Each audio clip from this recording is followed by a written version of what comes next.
Hello, Westborough. Welcome to Westborough TV's Article Showcase, your preview of decisions facing us at the March 21st Annual Town Meeting. I'm Alan Edinburgh, former Select Board member and current chair of the Westborough Affordable Housing Trust. And I'm Lisa Edinburgh, former chair and school committee member. Alan and I have served on boards and committees in our town, and we are here specifically because we know how important it is to look at these capital requests for our community. Specifically, right now, we're looking at Capital Article 12D, a proposal for a new mobile command vehicle. Joining us to explain the need is Westborough Police Chief Todd Minardi. Chief, thanks for being here. Thanks for having me. It's a pleasure. I appreciate the opportunity to give some information to the community and explain what we at the police department feel is a very important asset for our community. So, to get started, sure. High level, what is a mobile command vehicle? And you have a presentation a little bit about it and about the need. Right. So, high level, what it is just it's like a mobile office. It's a platform to communicate better, to strategize better. It can be used for many reasons throughout the community, many times throughout the community. Currently, the way we have to set up a command post is in the back of a cruiser. So this will give us an opportunity to have a unified command and a place out of the weather in a controlled environment to be able to perform our functions a lot more efficiently. Okay, great, thank you. Why don't we dive into your presentation, give the community a sense. Sure. So this is basically what the vehicle would look like. It's a small Ford van. And back in the early 2000s, we actually had a mobile command vehicle. This was a repurposed ambulance. It didn't have a lot of the technology that we're going to be using in our command post vehicle, but this isn't actually a new idea. We had the back of the ambulance where we could function and perform the roles and responsibilities we had and stay out of the weather in a protected space. So I get a lot of the questions are, how many other departments have something like this? And frankly, around here, I don't think there are any. I believe in proactive public safety. As the chief, it's my responsibility to make sure we're preparing for the worst and hoping for the best. I don't follow necessarily what other departments do. I think it's important that we focus on preparing our department for the best way to serve. Poor preparation equals poor results. So there's a whole list of things on the screen that we've done first from other departments around us, or almost first. I don't need to go through all of them for the sake of time, but there's a long history of the Westborough Police Department leading in what we do. So one of the things we wanted to talk about was funding. We did try to get grant funding.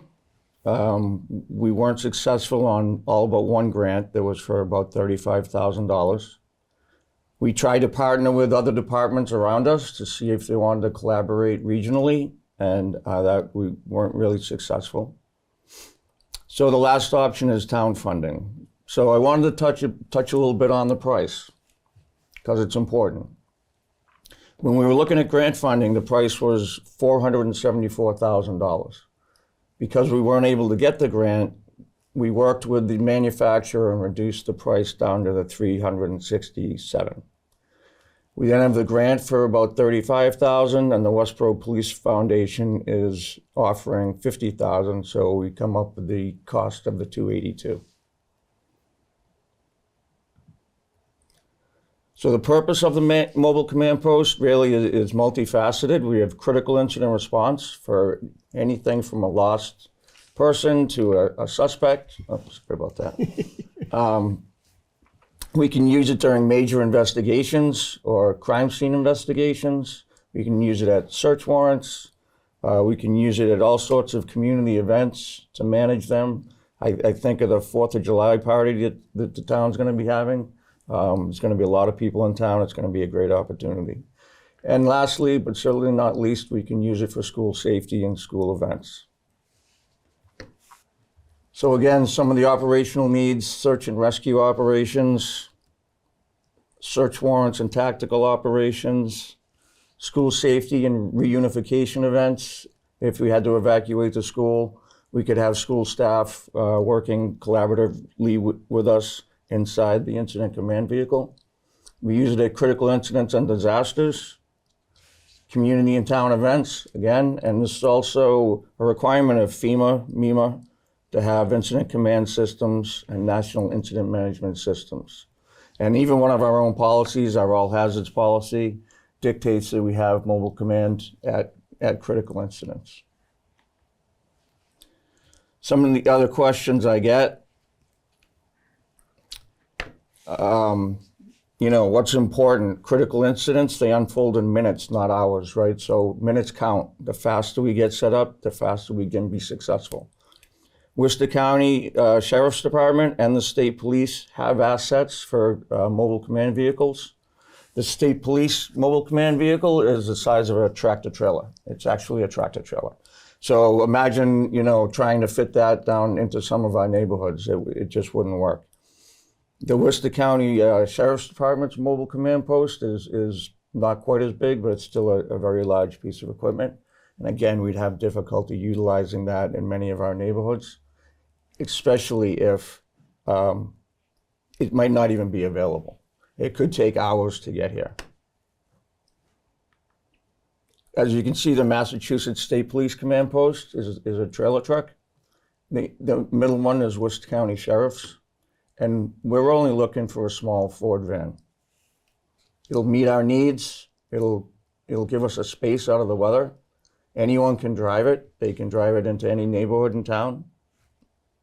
So, I've heard, we only use it a couple times a year, but that's not the case. Community and planned events for the school, at least 15 plus events that we'd be using it for throughout the year that we can identify already. We had 33 drone deployments last year. Many of those would have involved using the mobile command post as well. The multiple serious accidents, multiple search warrants, and multiple crime scenes where we could have used this to our benefit. It's also a benefit because of centralized command and supervision on scene. Integrated with drone operations, we can stream live video and improve coordination between the police department, the fire department, EMS, DPW, and the schools. Faster decision-making during evolving incidents reduces the reliance on improvised and remote command locations. So this is currently what our command post looks like. We have a tent, a folding table. It was raining outside, and we had to set up our drone monitor leaning against a traffic cone using a portable radio that you see there on the screen. So what happens when it's night or it's dark out? How are we going to operate? We're going to have to use a flashlight in the back seat of a cruiser. It's not really the best way we should be operating. How about if it was a couple Mondays ago when we had our blizzard? It would be almost impossible to have a command post outside in that type of weather. A lot of the key capabilities, this is a look inside of what it would possibly look like. There's a couple monitors, they're like multiplex. You can have different views, different screens. You set up a laptop, you plug them in, you have workstations right there. All coordinated radio communications with anyone that we need to talk to. It also has the capability to have, it has a live screen in the back of the van that you can use to track all your assets and your staff at actually live time as you're in an operation. So imagine a canine track going through the woods, you'd know exactly where they are. And you could actually stream video from the drone right down to the officers through the system so they could see what's overhead right from their phone. Again, I'm kind of, beating on this, but it's key capabilities for public safety. It's improved interagency coordination. It strengthens community engagement. I can see this being used out at some of our community events when we welcome people over to our table and let them see inside and see what we're doing to help protect the community. And most importantly, it's rapid and organized emergency response that aligns with the national standards. This is another picture from a different angle where you can see the screens and the different monitors. The command post should have cameras all the way outside. It's got scene lighting, so if you were, say, at a crime scene that's outside, and obviously it's at night, you just light it up with all the scene lights that are on the command post as well. It's not a luxury. It, in my opinion, is a modern necessity, and it's investing in capabilities today, excuse me, to ensure that Westborough is ready for tomorrow's challenges. This is a video that's not going to play on here, but if you've seen my presentations given at any of the boards, there's a video that we play. Okay, and I think we can put a link to your presentation to the select board Sure. Yeah. with the description in the comments as this gets posted, so folks can look and get that more detailed presentation in the Q&A there as well. Yeah, I think the video is important to watch. It explains a lot of the different types of ways we'd be using it in town. Not just, again, a lot of people think this is only used for critical incidents, and certainly that's a major part of it. But we see it as being able to expand our capabilities in a much broader way throughout the community for a lot of different events. Yeah, I think that's important to note because if someone were to look at that and they only pick up on the 48 events that you could have used it, it's the plus that you're really talking about. Right. Using it more than, using it more regularly is what Right. I'm saying. And also to note that the article is requesting the money through free cash, which there's nothing free about it. It is a pile of money, mixed up of former taxpayers' money, either from surpluses over the years. So it will not affect your direct tax pay now, but it came from taxes. That's important to note. But it will not, it won't raise your taxes. So that's important. So we have some other questions, of course, and that is, the first thing that comes to mind is it a want versus a need? When you say that there's no other communities around us that are utilizing this, except for, Worcester, of course, does that give you some pause about whether it's a want versus a need? Because when someone takes the 282 plus thousand and they divide by the number of days that you would use it, where do you see the efficiency in that? Well, I mean, I would say this is probably a 10 or at least a 10 to 15 year vehicle. So, Okay, that's so when good you to know. divide that over 10 or 15 years, you're talking maybe $19,000 a year to have this capability. Okay. And I understand the want versus the need. Every time we ask for something, it was like when we asked for a deputy chief. How many departments around here had a deputy chief? None of them. There's a lot of them that do now, When I went for the corporal's position, how many departments had corporals? Only maybe a handful in the state. There are departments around us now that are adding the rank of corporals because they see the value in it. And, when I talk about the reality of standing outside behind a cruiser, trying to balance a monitor on the back of the car, and you can't charge your laptop, and the drone battery's dying, and it's just, the level of efficiency in today's world with the technology that's out there, I think it's just super, super important.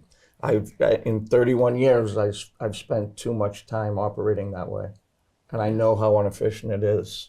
And we have to use technology and efficiency to drive our success and to drive our performance forward. Sure. And I think a community like Westborough deserves something like this.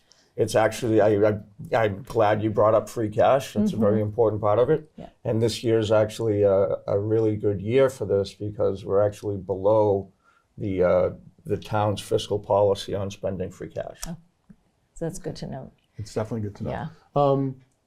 This is adding a vehicle to the fleet. Yes. Is it replacing a vehicle? I know right now the drone unit operates out of a cruiser, but that's not dedicated, or? No, but it's just a monitor in the back of a car. Okay. That's what it is. So we're still going to need that cruiser because that cruiser is used every day to respond to calls. Okay. This is absolutely an addition to the department's fleet. Okay. So that brings up another question that I'm sure some people want to know is, what are the operating costs of this vehicle? In other words, what will it add, besides the $282,000 from free cash, what does it do to your operating budget for the police department? I don't really see much of an increase other than, regular periodic maintenance. Okay. It's going to need an oil change. Yep. Eventually it'll need brakes and tires. But the beauty of this vehicle is it's only going to get driven to a scene Okay. and then driven back to the station. It's not a patrol car or anything. So we drive it to a scene. We actually shut it off. It's got a rechargeable battery system in the back that's going to run everything inside the vehicle. So the vehicle's not even running. And you can actually run it on shore power if it's available. So, and when the battery starts to get low, it's got a high voltage regulator. You start it up, you run it for a short period of time, it charges the battery back up. So that's going to keep time off the engine. It's going to, it's not going to be a high mileage vehicle. That's why I said I see it being a 10 to 15 year. So not a lot of gas insurance, added. Probably, Yeah. Something. I can't speak to the insurance costs because that's handled at town hall. But since it doesn't have a lot of miles on it, not a lot of, It's not a heavy lift. not No. a heavy lift. Good to know. Yeah. And as far as the cost for the equipment, it's the upfitting, and it is the most expensive part of the vehicle. It's the technology, right? It's not the van itself isn't expensive, obviously, but they have to redesign the whole interior of it, and they have to do all the upfitting, and that's where the cost comes from. People want to know if there's a thin blue line on the vehicle because it seems to come up every time you talk about vehicles. So I think it's important to just I've make also it clear. I've also heard that they don't want it to be black. So no, there's no thin blue lines going on the vehicle. So And it's not black, or will it be black to match your fleet? yeah, I don't envision it being black. People will ask, I know they already have. I don't understand what's wrong with the color black, No. but I'm not even going to go down that road. So. Yeah. So do you have other questions, Alan? Or do you think? I think the presentation, thank you very much, was very thorough. It actually answered my questions about utilization. Yeah. This is something that, when you look at the numbers, will be likely on the road on a weekly basis, Yes. at least once. If you average out the drone deployments, you look at special events throughout the year, and of course, the unexpected Right. that can Right. happen, that And that's what unfortunately could happen as well. And that's a big part of what we're preparing for. Is people know it's not going to be used every day. Right. But this is preparation for, serious events. Yeah. But it's also, we're going to be able to use it to support planned events. And crime scenes, accidents. Yeah. Yeah, So it's more than once a week, because if there's already 48, right. you're going to have at least 2 or 3 times a week, probably. And which I is would great. I would hazard to guess, the state police tractor trailer gets utilized a few times a year. Right. So we're like, again, we're not just using this for like tragic, sudden events where we have to rush out and search for a lost child or something like that. We plan on really expanding the use of this. And but in those situations where it's an unplanned event, Yeah. as you mentioned, and I think this is something for people to consider. Yeah, you could call Worcester County sheriffs, then they have to respond. They have to get their personnel to the vehicle, get it up and running, respond to the scene. Yeah. I don't know where that vehicle's parked, how far away, Yeah. but it it's could be, a half hour to an hour easily. before that or a state police vehicle could respond. So this would give near immediate access to the resources. Yeah, that's why I say, minutes matter. I also like to give the example of, say someone broke into your house and they just ran out the back door into the woods, and the officers are all responding, and maybe there's only 4 officers working. Well, we need to set up a perimeter, and we need to set up a command post to do that. And we need to get the drone up in the air. But if I have to send 2 or 3 officers back to the station, get the pickup truck loaded up with cones, the tent, the generator, the table, bring that back, try to get it all set up, the suspect's gone. He's in the wind, right? So now we're probably not even going to maybe be able to identify him unless he's left some evidence behind. But he's quite possibly going to go victimize somebody else. No, well, thank you so much for being here. Yep. And I think that you've given people a lot of information in order to make decisions at our town meeting on March 21st at Westborough High School at 9 a.m. Yep. I wish you luck. Thank you. And thank you so much for being here. Thank you for having me. Thank you.